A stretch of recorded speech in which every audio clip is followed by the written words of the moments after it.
36 வருட அனுபவம் 23 கிளைகள் கொண்ட சுற்றுலா நிறுவனம் ஸ்ரீ முருகன் டிராவல் ஏஜென்சி. தொடர்புக்கு srimurugantravel.com.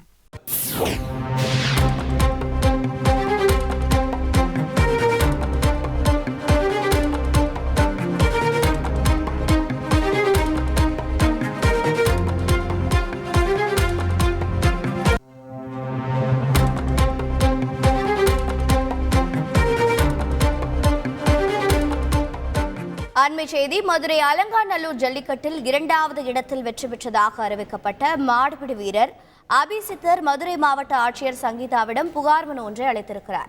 விவரங்களை செய்தியாளர் ஜெகநாத் வழங்கிட கேட்கலாம். ஜெகநாத், வணக்கம். என்ன புகார், யார் மீது குற்றம் சாட்டியிருக்கிறார், விவரங்கள் என்ன? வணக்கம்.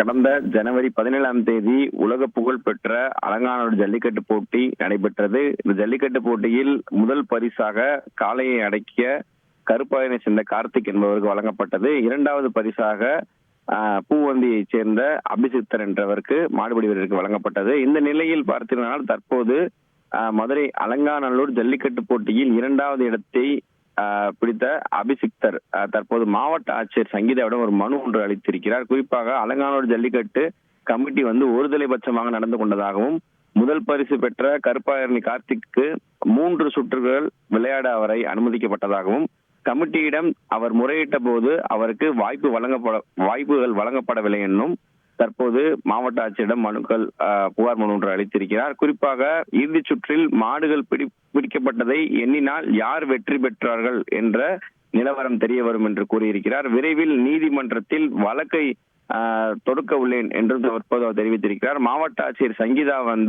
தீர விசாரித்து அவர் உரிய நடவடிக்கை எடுக்க வேண்டும் என்று அவர் கூறியிருக்கிறார்.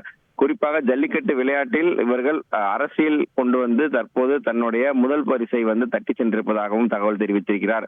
24ஆம் தேதி மதுரைக்கு வரும் தமிழ்நாட்டுடைய முதலமைச்சர் ஸ்டாலினிடமும் இந்த கோரிக்கை மனுவை அளிக்க உள்ளதாகவும் தகவல் தெரிவித்திருக்கிறார்.